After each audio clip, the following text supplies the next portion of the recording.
Hola chicos y chicas de YouTube, espero les guste este video y trataré de traer más con más frecuencia. Si te gustó dale me gusta y suscríbete al canal. Pandemia y la primera pandemia moderna. La pandemia de coronavirus enfrenta a toda la humanidad contra el virus. El daño a la salud, la riqueza y el bienestar ya ha sido enorme. Esto es como una guerra mundial, excepto en este caso. Todos estamos del mismo lado. Todos pueden trabajar juntos para aprender sobre la enfermedad y desarrollar herramientas para combatirla. Veo la innovación global como la clave para limitar el daño. Esto incluye innovaciones en pruebas, tratamientos, vacunas y políticas para limitar la propagación y minimizar el daño a las economías y el bienestar. Este memo comparte mi punto de vista sobre la situación y cómo podemos acelerar estas innovaciones. Debido a que esta publicación es larga, también está disponible en formato PDF. La situación cambia todos los días. Hay mucha información disponible, gran parte contradictoria. Y puede ser difícil entender todas las propuestas e ideas que usted tiene. Puede escuchar sobre. También puede parecer que tenemos todos los avances científicos necesarios para reabrir la economía, pero en realidad no lo tenemos. Aunque algo de lo que sigue a continuación se vuelve bastante técnico, espero que ayude a las personas a entender lo que está sucediendo, comprender las innovaciones que aún necesitamos y tomar decisiones informadas sobre cómo enfrentar la pandemia. Crecimiento exponencial y disminución. En la primera fase de la pandemia, vimos una propagación exponencial en varios países, comenzando por China y luego por Asia, Europa y Estados Unidos. El número de infecciones se duplicaba muchas veces cada mes. Si el comportamiento de las personas no hubiera cambiado, entonces la mayoría de la población se habría infectado. Al cambiar el comportamiento, muchos países han logrado que la tasa de infección se estabilice y empiecen a disminuir. El crecimiento exponencial no es intuitivo. Si dice que el 2% de la población está infectada y esto se duplicará cada 8 días, la mayoría de las personas no se darán cuenta de inmediato que, en 40 días, la mayoría de la población estará infectada. El gran beneficio del cambio de comportamiento es reducir drásticamente la tasa de infección para que, en lugar de duplicarse cada 8 días, disminuya cada 8 días. Usamos algo llamado tasa de reproducción, o R0, pronunciado no hay nada, para calcular cuántas nuevas infecciones son causadas por una infección anterior. R0 es difícil de medir, pero sabemos que está por debajo de 1.0 donde el número de casos baja y por encima de 1.0 donde aumenta el número de casos. Y lo que puede parecer una pequeña diferencia en R0 puede conducir a cambios muy grandes. Si cada infección pasa de causar 2.0 casos a causar solo 0.7 infecciones, luego de 40 días tiene una sexta parte de las infecciones en lugar de 32 veces más. Eso es 192 veces menos casos. Aquí hay otra forma de pensarlo. Si comenzaste con 100 infecciones en una comunidad, después de 40 días terminarías con 17 infecciones en el R0 más bajo y 3.200 en el más alto. Los expertos están debatiendo ahora cuánto tiempo mantener R0 muy bajo para reducir el número de casos antes de que comience la apertura. La disminución exponencial es aún menos intuitiva. Mucha gente se sorprenderá de que en muchos lugares iremos de hospitales sobrecargados en abril a tener muchas camas vacías en julio. El latigazo cervical será confuso, pero es inevitable debido a la naturaleza exponencial de la infección. A medida que nos acercamos al verano, algunos lugares que mantienen un cambio de comportamiento experimentarán una disminución exponencial. Sin embargo, a medida que el comportamiento vuelve a la normalidad, Algunos lugares tartamudearán junto con grupos persistentes de infecciones y algunos volverán a crecer exponencialmente. La imagen será más compleja de lo que es hoy, con mucha heterogeneidad. Hemos reaccionado de forma exagerada. Es razonable que las personas pregunten si el cambio de comportamiento fue necesario. Abrumadoramente, la respuesta es sí. Puede haber algunas áreas donde el número de casos nunca hubiera tenido un gran número de infecciones y muertes, pero no había forma de saber de antemano qué áreas serían esas. El cambio nos permitió evitar muchos millones de muertes y la sobrecarga extrema de los hospitales, lo que también habría aumentado las muertes por otras causas. El coste económico que se ha pagado para reducir la tasa de infección no tiene precedentes.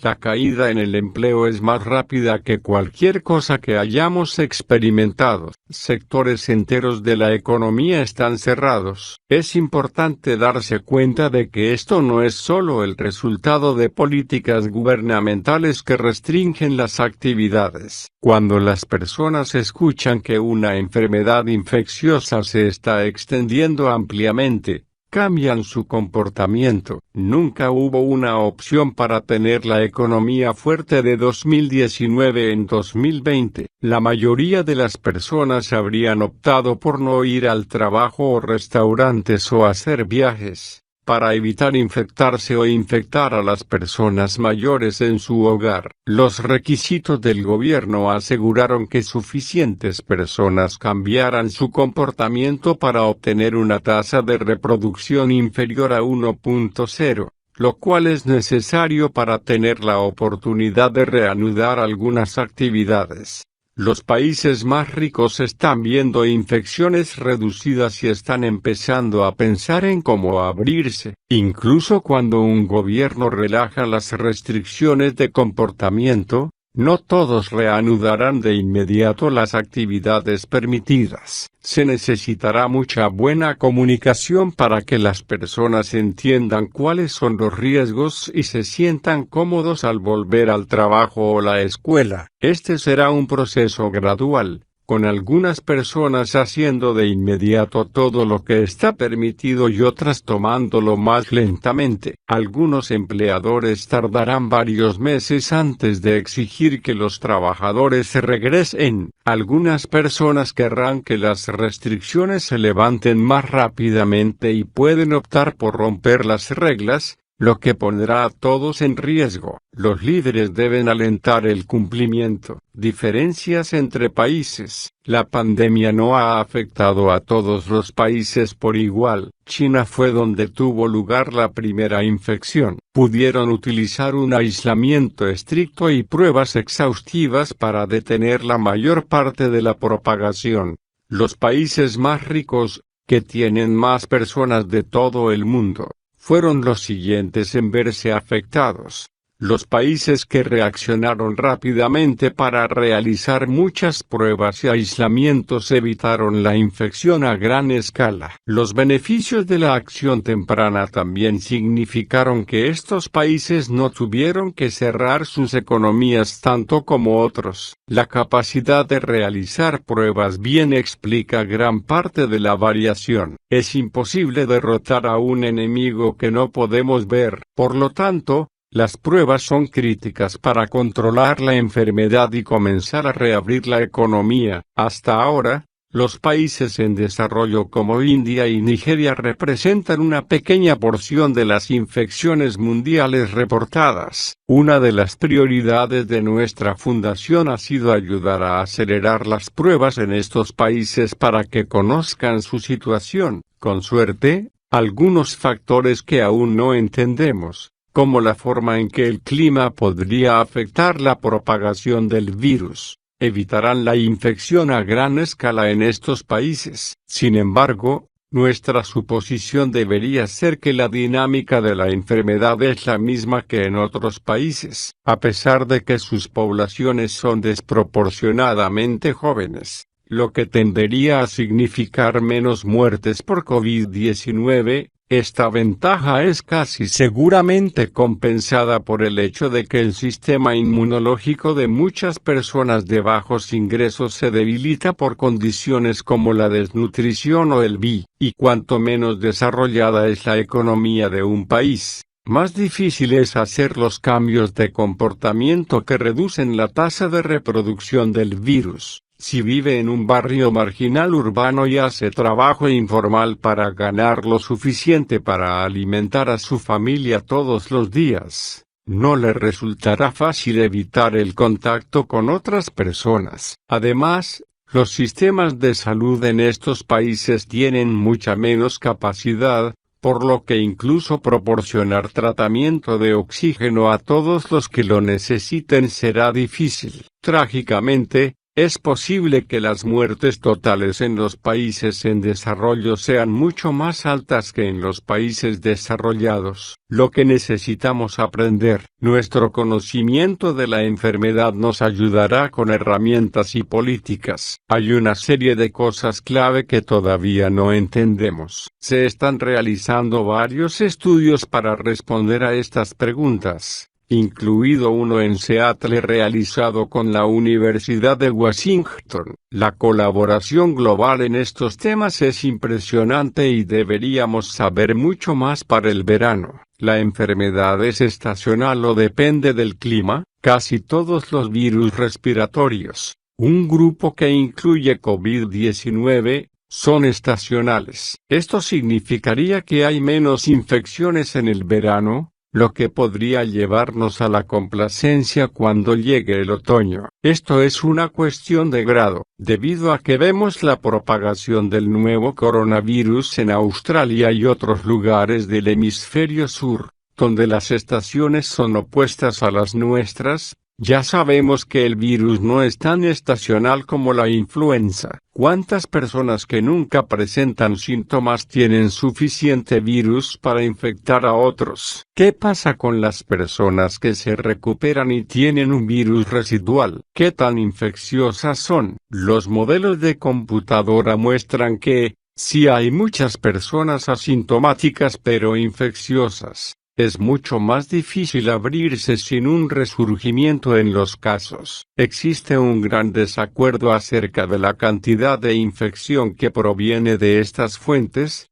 pero sabemos que muchas personas con el virus no informan síntomas, y una parte de ellos podría terminar transmitiéndolo, porque los jóvenes tienen menos riesgo de enfermarse gravemente cuando se infectan. Comprender la dinámica aquí nos ayudará a sopesar los riesgos de abrir escuelas. Es un tema complicado porque incluso si los jóvenes no se enferman con tanta frecuencia, aún pueden transmitir la enfermedad a otros. ¿Qué síntomas indican que debes hacerte la prueba? Algunos países están tomando la temperatura de muchas personas como una herramienta de detección inicial. Si hacer esto nos ayuda a encontrar más casos potenciales, podríamos usarlo en aeropuertos y grandes reuniones. Necesitamos dirigir las pruebas que tenemos a las personas con mayor riesgo ya que no tenemos suficientes pruebas para todos. ¿Qué actividades causan el mayor riesgo de infección? La gente me hace preguntas sobre cómo evitar la comida preparada o las perillas de las puertas o los baños públicos para que puedan minimizar su riesgo. Desearía saber qué decirles. Se deberán emitir juicios sobre diferentes tipos de reuniones,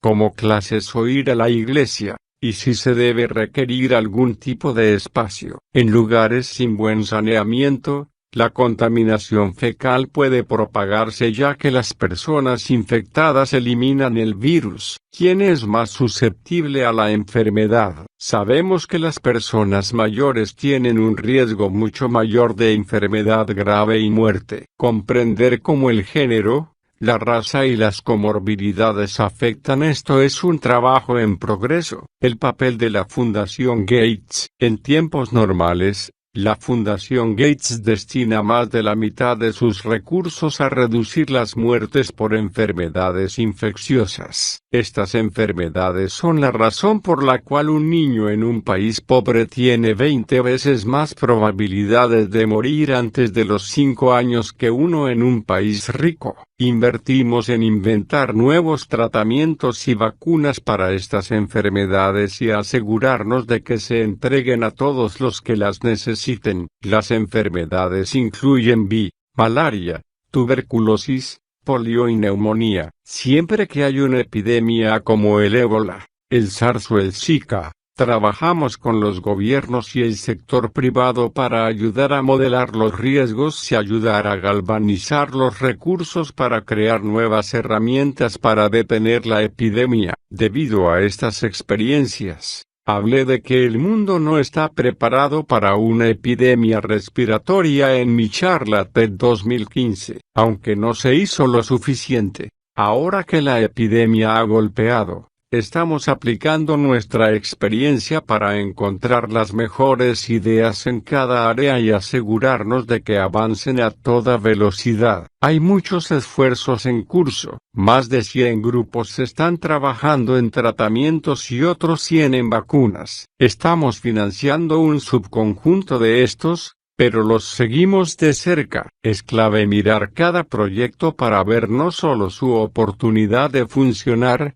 sino también las probabilidades de que pueda ampliarse para ayudar al mundo entero. Una actividad urgente es recaudar dinero para desarrollar nuevas herramientas. Pienso en esto como los miles de millones que necesitamos gastar para poder ahorrar billones. Cada mes adicional que se necesita para recibir la vacuna es un mes en que la economía no puede volver a la normalidad. Sin embargo, no está claro cómo los países se unirán para coordinar la financiación. Algunos podrían ir directamente al sector privado, pero exigir que sus ciudadanos tengan prioridad. Hay mucha discusión entre los gobiernos, la Organización Mundial de la Salud, el sector privado y nuestra fundación sobre cómo organizar estos esfuerzos. Innovación para vencer al enemigo. Durante la Segunda Guerra Mundial, una cantidad asombrosa de innovación, incluyendo radar, torpedos confiables y descifrado de códigos, ayudó a terminar la guerra más rápido. Esto será lo mismo con la pandemia. Divido la innovación en 5 categorías: tratamientos, vacunas, pruebas, seguimiento de contactos y políticas de apertura. Sin algunos avances en cada una de estas áreas, no podemos volver al negocio como de costumbre o detener el virus. A continuación, paso por cada área con cierto detalle. Tratos. Cada semana, leerá sobre nuevas ideas de tratamiento que se están probando, pero la mayoría fracasarán. Aún así, soy optimista de que algunos de estos tratamientos reducirán significativamente la carga de la enfermedad. Algunos serán más fáciles de entregar en los países ricos que los países en desarrollo,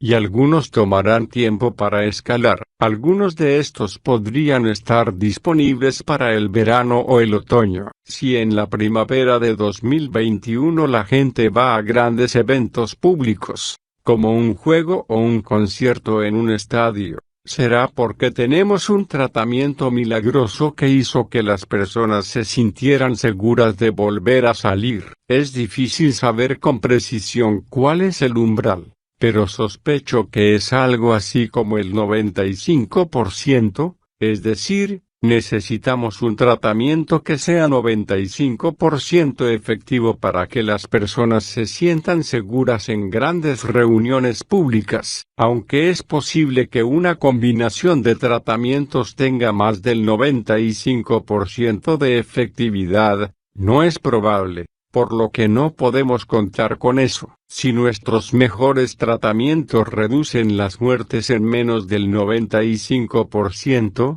Aún necesitaremos una vacuna antes de que podamos volver a la normalidad. Un tratamiento potencial que no se ajusta a la definición normal de un medicamento consiste en recolectar sangre de pacientes que se han recuperado de COVID-19, asegurarse de que esté libre del coronavirus y otras infecciones, y administrar el plasma a las personas enfermas. Las empresas líderes en esta área están trabajando juntas para obtener un protocolo estándar para ver si esto funciona. Tendrán que medir a cada paciente para ver qué tan fuertes son sus anticuerpos. Una variante de este enfoque es tomar el plasma y concentrarlo en un compuesto llamado globulina hiperinmune, que es mucho más fácil y más rápido de administrar al paciente que el plasma no concentrado. La fundación está apoyando a un consorcio de la mayoría de las compañías líderes que trabajan en esta área para acelerar la evaluación y,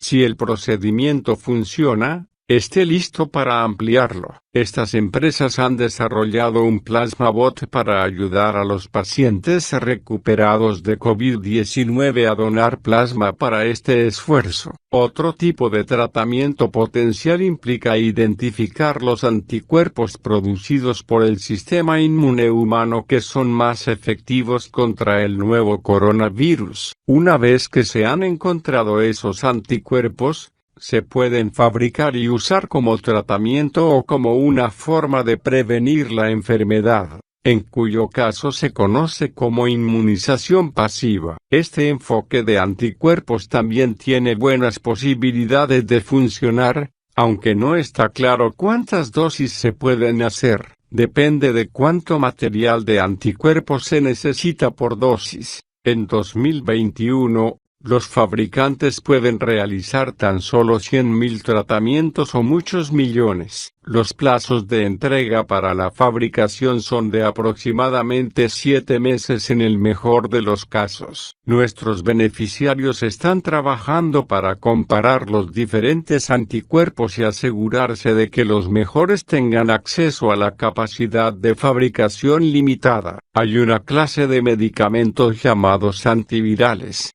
que evitan que el virus funcione o se reproduzca. La industria farmacéutica ha creado increíbles antivirales para ayudar a las personas con VI, aunque llevó décadas construir la gran biblioteca de terapias triples muy efectivas. Para el nuevo coronavirus, el candidato a fármaco líder en esta categoría es Remdesivir de Gilead, que está en fase de prueba ahora. Fue creado para el ébola. Si se demuestra que tiene beneficios, entonces la fabricación tendrá que ampliarse drásticamente. Recientemente, la fundación solicitó a las compañías farmacéuticas que brinden acceso a su cartera de medicamentos antivirales desarrollados para que los investigadores financiados por Therapeutics Accelerator puedan ejecutar una pantalla para ver qué debe entrar primero en ensayos en humanos. Todas las compañías farmacéuticas respondieron muy rápidamente, por lo que hay una larga lista de antivirales que se están analizando. Otra clase de drogas funciona al cambiar la forma en que el cuerpo humano reacciona al virus. La hidroxicloroquina está en este grupo. La fundación está financiando un ensayo que dará una indicación de si funciona en COVID-19 para fines de mayo. Parece que los beneficios serán modestos en el mejor de los casos. Otro tipo de medicamento que cambia la forma en que un humano reacciona a un virus se llama modulador del sistema inmune. Estos medicamentos serían más útiles para la enfermedad grave en etapa tardía. Todas las empresas que trabajan en esta área están haciendo todo lo posible para ayudar con los ensayos. Vacunas. Las vacunas han salvado más vidas que cualquier otra herramienta en la historia. La viruela, que solía matar a millones de personas cada año, fue erradicada con una vacuna. Las nuevas vacunas han jugado un papel clave en la reducción de las muertes infantiles de 10 millones por año en 2000 a menos de 5 millones por año en la actualidad. A falta de un tratamiento milagroso, con el que no podemos contar, La única forma de devolver el mundo a donde estaba antes de que apareciera COVID-19 es una vacuna altamente efectiva que previene la enfermedad. Desafortunadamente, el tiempo de desarrollo típico para una vacuna contra una nueva enfermedad es de más de 5 años. Esto se divide en A. Hacer la vacuna candidata. B. Probarlo en animales. C. Pruebas de seguridad en un pequeño número de personas. Esto se conoce como fase 1. D. Pruebas de seguridad y eficacia en números medios. Fase 2. E. Pruebas de seguridad y eficacia en grandes cantidades. Fase 3. Y F. Aprobación reglamentaria final y fabricación de edificios mientras se registra la vacuna en todos los países. Los investigadores pueden ahorrar tiempo al comprimir las fases de seguridad de eficacia clínica mientras realizan pruebas en animales y desarrollan la capacidad de fabricación en paralelo. Aún así, nadie sabe de antemano qué enfoque de vacuna funcionará, por lo que varios de ellos deben ser financiados para que puedan avanzar a toda velocidad. Muchos de los enfoques de vacunas fracasarán porque no generarán una respuesta inmune lo suficientemente fuerte como para proporcionar protección. Los científicos tendrán una idea de esto dentro de los 3 meses posteriores a la prueba de una vacuna dada en humanos al observar la generación de anticuerpos. De particular interés es si la vacuna protegerá a las personas mayores,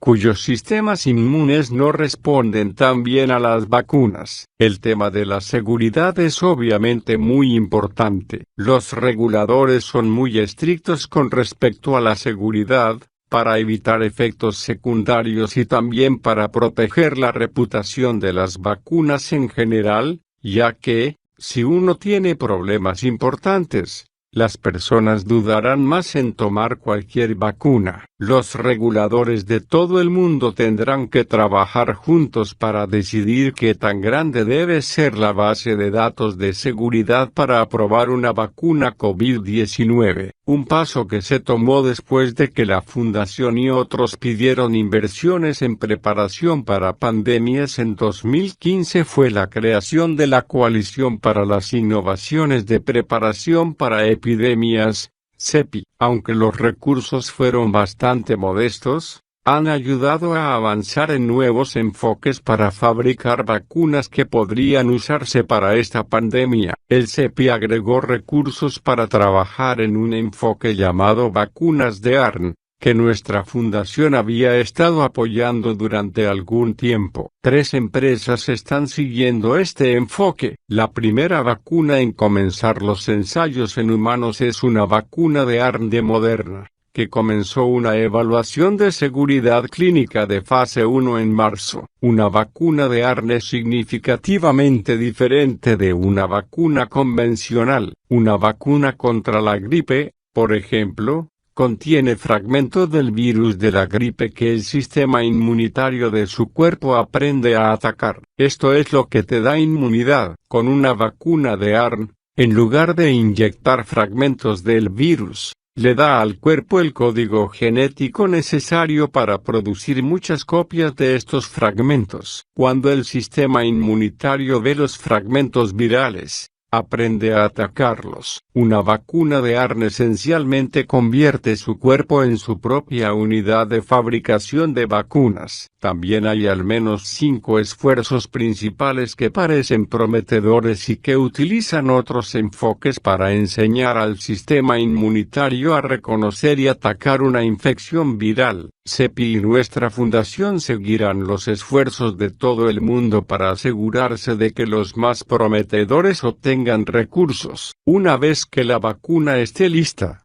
nuestro socio Gavi se asegurará de que esté disponible incluso en países de bajos ingresos. Un gran desafío para los ensayos de vacunas es que el tiempo requerido para los ensayos depende de encontrar ubicaciones de ensayos donde la tasa de infección sea bastante alta. Mientras configura el sitio de prueba y obtiene la aprobación reglamentaria, la tasa de infección en esa ubicación podría disminuir, y los ensayos tienen que involucrar a un número sorprendentemente grande de personas. Por ejemplo, suponga que la tasa de infección esperada es del 1% por año y desea realizar una prueba en la que esperaría que 50 personas se infecten sin la vacuna. Para obtener un resultado en 6 meses, la prueba necesitaría 10.000 personas. El objetivo es elegir una o las dos mejores construcciones de vacunas y vacunar al mundo entero.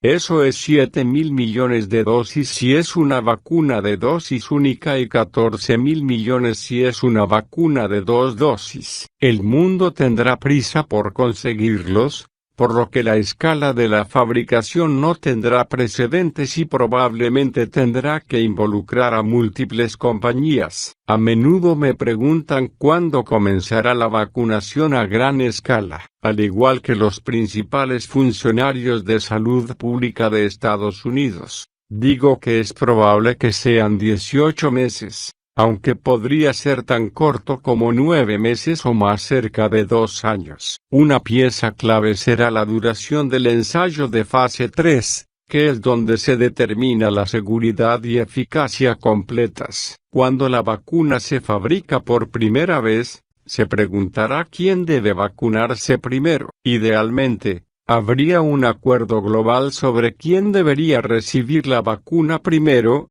pero dada la cantidad de intereses en competencia que existen, es poco probable que esto suceda. Los gobiernos que proporcionan los fondos, los países donde se llevan a cabo los ensayos y los lugares donde la pandemia es peor, argumentarán que deberían tener prioridad. Pruebas. Todas las pruebas hasta la fecha para el nuevo coronavirus implican tomar un hisopo nasal y procesarlo en una máquina de reacción en cadena de polimerasa, PCR. Nuestra fundación invirtió en investigaciones que demuestran que hacer que los pacientes hagan el hisopo ellos mismos, en la punta de la nariz, es tan preciso como que un médico empuje el hisopo más hacia la parte posterior de la garganta. Nuestros beneficiarios también están trabajando para diseñar hisopos que sean baratos y puedan fabricarse a gran escala pero que funcionen tan bien como los que escasean. Este enfoque de hisopo automático es más rápido,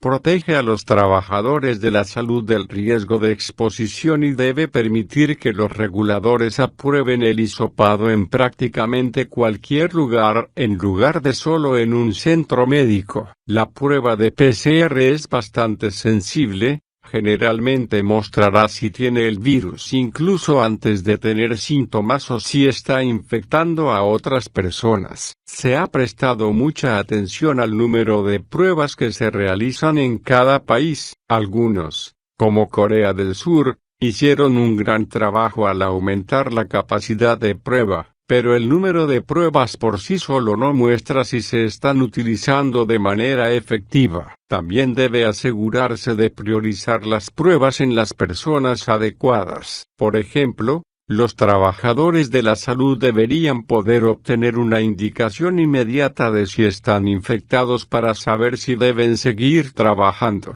Las personas sin síntomas no deben hacerse la prueba hasta que tengamos suficientes pruebas para todas las personas con síntomas. Además, los resultados de la prueba deberían volver en menos de 24 horas para que sepa rápidamente si debe continuar aislándose y poner en cuarentena a las personas que viven con usted. En los Estados Unidos, se tardaban más de 7 días en algunos lugares para obtener resultados de las pruebas, lo que reduce su valor dramáticamente. Este tipo de retraso es inaceptable. Hay dos tipos de máquinas de PCR, máquinas de procesamiento por lotes de alto volumen y máquinas de bajo volumen. Ambos tienen un papel que desempeñar. Las máquinas de gran volumen proporcionan la mayor parte de la capacidad. Las máquinas de bajo volumen son mejores cuando obtener un resultado en menos de 1 hora es beneficioso. Todos los que fabrican estas máquinas, y algunos nuevos entrantes, Están fabricando tantas máquinas como pueden. Agregar esta capacidad y hacer un uso completo de las máquinas que ya están disponibles aumentará la capacidad de prueba. La Fundación está hablando con los fabricantes sobre diferentes formas de ejecutar las máquinas grandes que podrían hacer que sean más del doble de productivas. Otro tipo de prueba que se está desarrollando se llama prueba de diagnóstico rápido.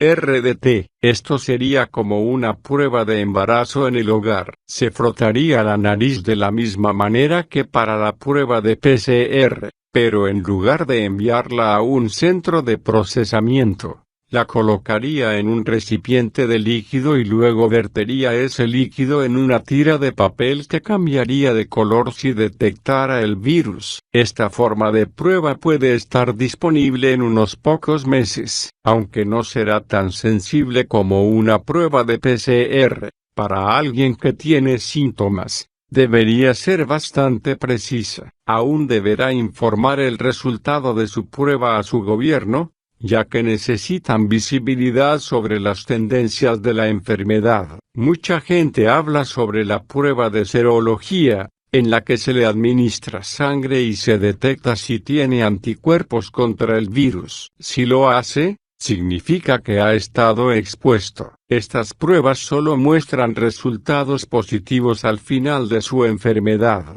por lo que no lo ayudan a decidir si debe poner en cuarentena. Además, todas las pruebas realizadas hasta ahora tienen problemas con falsos positivos. Hasta que comprendamos qué nivel de anticuerpos es protector y tengamos una prueba con casi ningún falso positivo, es un error decirle a la gente que no se preocupe por su exposición a la infección según las pruebas de serología disponibles en la actualidad. Mientras tanto, se utilizarán pruebas de serología para ver quién puede donar sangre y comprender la dinámica de la enfermedad. Muchos países hicieron un buen trabajo al enfocar la capacidad de PCR en los pacientes prioritarios. La mayoría de los países hicieron que su gobierno desempeñara un papel central en este proceso. En los Estados Unidos, no existe un sistema para garantizar que las pruebas se asignen racionalmente. Algunos estados han intervenido,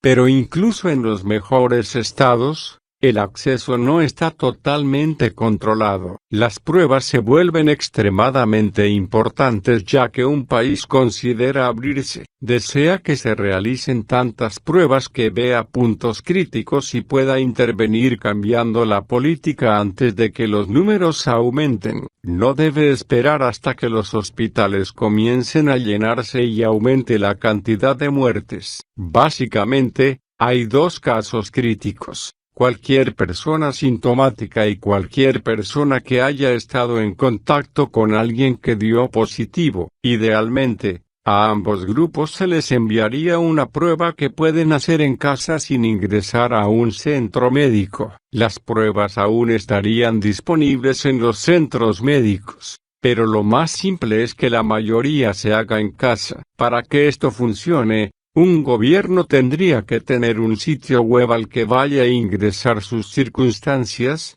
incluidos sus síntomas. Obtendría una clasificación de prioridad, y todos los proveedores de pruebas tendrían que asegurarse de proporcionar resultados rápidos a los niveles de prioridad más altos. Según la precisión con que los síntomas predicen las infecciones, cuántas personas dan positivo y cuántos contactos tiene típicamente una persona, puede determinar cuánta capacidad se necesita para manejar estos casos críticos. Por ahora, habrá una tentación para que las empresas compren máquinas de prueba para sus empleados o clientes. Al operador de un hotel o de un crucero le gustaría poder evaluar a todos, incluso si no tienen síntomas. Querrán obtener máquinas de PCR que den resultados rápidos o la prueba de diagnóstico rápido. Estas compañías podrán ofertar precios muy altos, muy por encima de lo que ofertaría el sistema de salud pública, por lo que los gobiernos tendrán que determinar cuándo hay suficiente capacidad para permitir esto. Una suposición es que las personas que necesitan hacerse la prueba se aislarán y pondrán en cuarentena a las personas de su hogar. Algunos gobiernos vigilan esto cuidadosamente, mientras que otros simplemente asumen que la gente seguirá la recomendación. Otra cuestión es si un gobierno proporciona un lugar para que alguien se aísle si no puede hacerlo en su hogar. Esto es particularmente importante si tiene personas mayores cerca de su casa. Seguimiento de contactos. Mencioné en la sección de pruebas que una de las prioridades clave para las pruebas es cualquiera que haya estado en contacto cercano con alguien que haya dado positivo. Si puede obtener una lista de estas personas rápidamente y asegurarse de que tengan prioridad para una prueba como la prueba de PCR, que es lo suficientemente sensible como para detectar una infección reciente, entonces estas personas pueden aislarse antes de infectar a otras personas. Esta es la forma ideal de detener la propagación del virus. Algunos países, incluidos China y Corea del Sur, exigieron a los pacientes que entreguen información sobre dónde han estado en los últimos 14 días mirando la información del GPS en su teléfono o sus registros de gastos. Es poco probable que los países occidentales lo requieran. Hay aplicaciones que puede descargar que lo ayudarán a recordar dónde ha estado. Si alguna vez da positivo, puede revisar voluntariamente el historial o elegir compartirlo con quien lo entrevista sobre sus contactos. Se están proponiendo una serie de enfoques digitales en los que los teléfonos detectan que otros teléfonos están cerca de ellos. Implicaría usar Bluetooth más enviar un sonido que los humanos no puedan escuchar pero que verifique que los dos teléfonos estén razonablemente cerca uno del otro. La idea es que, si alguien da positivo, su teléfono puede enviar un mensaje al otro. Los teléfonos y sus propietarios pueden hacerse la prueba. Si la mayoría de las personas instalaran voluntariamente este tipo de aplicación, probablemente ayudaría a algunos. Una limitación es que no necesariamente tiene que estar en el mismo lugar al mismo tiempo para infectar a alguien. Puede dejar el virus en la superficie. Este sistema perdería este tipo de transmisión. Creo que la mayoría de los países utilizarán el enfoque que está utilizando Alemania, que requiere entrevistar a todos los que dan positivo y usar una base de datos para asegurarse de que haya un seguimiento con todos los contactos. El patrón de infecciones se estudia para ver dónde es más alto el riesgo y la política puede necesitar cambiar. En Alemania, si alguien se prueba y se confirma que es positivo, el médico tiene la obligación legal de informar a la oficina de salud del gobierno local. El médico debe proporcionar todos los datos personales, nombre, dirección, número de teléfono, para que la oficina de salud pueda contactar a la persona y asegurarse de que se aíslen. Luego, la oficina de salud local comienza el proceso de búsqueda de contactos. Entrevistan a la persona infectada, descubren cómo ponerse en contacto con todas las personas que ha conocido en las últimas semanas y se ponen en contacto con esas personas para pedirles que se autoaíslen y se hagan una prueba. Este enfoque se basa en la persona infectada para informar sus contactos con precisión. Y también depende de la capacidad de las autoridades de salud para hacer un seguimiento con todos. El personal normal del servicio de salud no puede hacer todo este trabajo, incluso si los números de casos son bastante bajos. Cada sistema de salud tendrá que descubrir cómo formar personal para que este trabajo se realice de manera oportuna. Todos los que hacen el trabajo tendrían que estar debidamente capacitados y se les exigirá que mantengan toda la información en privado. Se pedirá a los investigadores que estudien la base de datos para encontrar patrones de infección, nuevamente con salvaguardas de privacidad. Apertura. La mayoría de los países desarrollados pasarán a la segunda fase de la epidemia en los próximos 2 meses. En cierto sentido, es fácil describir esta próxima fase. Es semi-normal. La gente puede salir, pero no con tanta frecuencia, y no a lugares concurridos. Imagine restaurantes que solo tienen asientos para las personas en cualquier otra mesa, y aviones donde cada asiento central está vacío. Las escuelas están abiertas, pero no se puede llenar un estadio con 70.000 personas. La gente está trabajando y gastando parte de sus ganancias, pero no tanto como antes de la pandemia. En resumen, los tiempos son anormales, pero no tanto como durante la primera fase. Las reglas sobre lo que está permitido deben cambiar gradualmente para que podamos ver si el nivel de contacto está comenzando a aumentar la cantidad de infecciones. Los países podrán aprender de otros países que cuentan con sistemas de pruebas sólidos para informarles cuando surjan problemas. Un ejemplo de reapertura gradual es Microsoft China, que tiene aproximadamente 6.200 empleados. Hasta ahora, cerca de la mitad están llegando a trabajar. Continúan brindando apoyo a los empleados que desean trabajar en casa. Insisten en que las personas con síntomas se queden en casa. Requieren máscaras y proporcionan desinfectante para manos y hacen una limpieza más intensiva, incluso en el trabajo.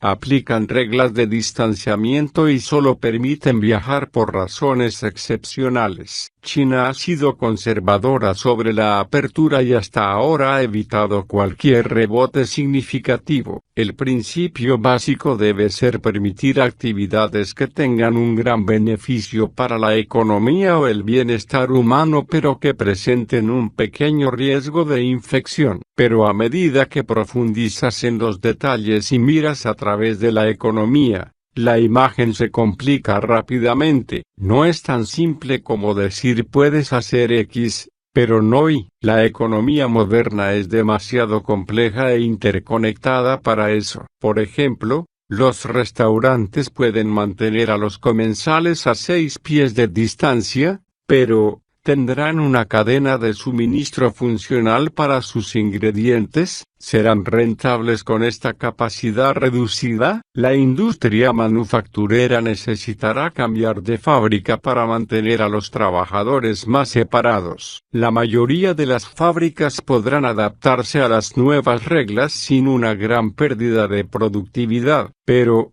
¿cómo trabajan las personas empleadas en estos restaurantes y fábricas? ¿Están tomando un autobús o un tren? ¿Qué pasa con los proveedores que proporcionan y envían piezas a la fábrica? ¿Y cuándo deberían las empresas comenzar a insistir en que sus empleados se presenten en el trabajo? No hay respuestas fáciles para esas preguntas. En última instancia, los líderes a nivel nacional, estatal y local deberán realizar compensaciones basadas en los riesgos y beneficios de abrir varias partes de la economía. En los Estados Unidos será complicado si un estado se abre demasiado rápido y comienza a haber muchas infecciones. ¿Deberían otros estados tratar de evitar que las personas se muevan a través de las fronteras estatales? Las escuelas ofrecen un gran beneficio y deberían ser una prioridad. Los grandes eventos deportivos y de entretenimiento probablemente no se reducirán durante mucho tiempo. El beneficio económico de la audiencia en vivo no está a la altura del riesgo de propagación de la infección. Otras actividades caen en un área gris,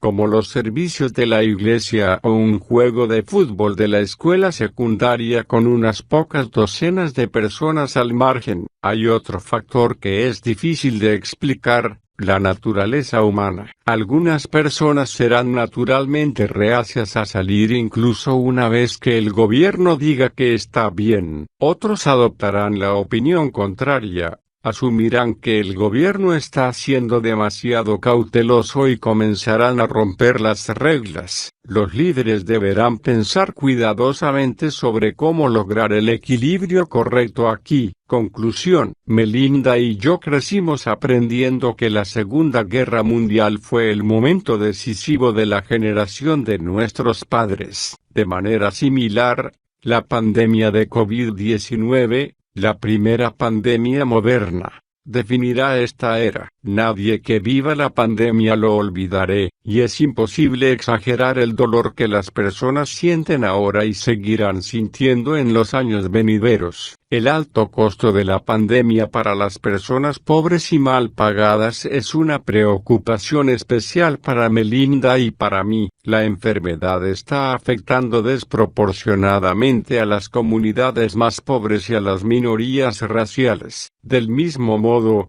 el impacto económico del cierre está afectando más a los trabajadores minoritarios de bajos ingresos. Los formuladores de políticas deberán asegurarse de que, a medida que el país se abre, la recuperación no empeora la desigualdad de lo que ya es. Al mismo tiempo, estamos impresionados con la forma en que el mundo se está uniendo para luchar en esta lucha. Todos los días hablamos con científicos de universidades y pequeñas empresas, directores generales de compañías farmacéuticas o jefes de gobierno para asegurarnos de que las nuevas herramientas que he discutido estén disponibles lo antes posible. Y hay tantos héroes para admirar en este momento, incluidos los trabajadores de salud en la línea del frente. Cuando el mundo finalmente declare la pandemia ahí, tendremos que agradecerles a todos.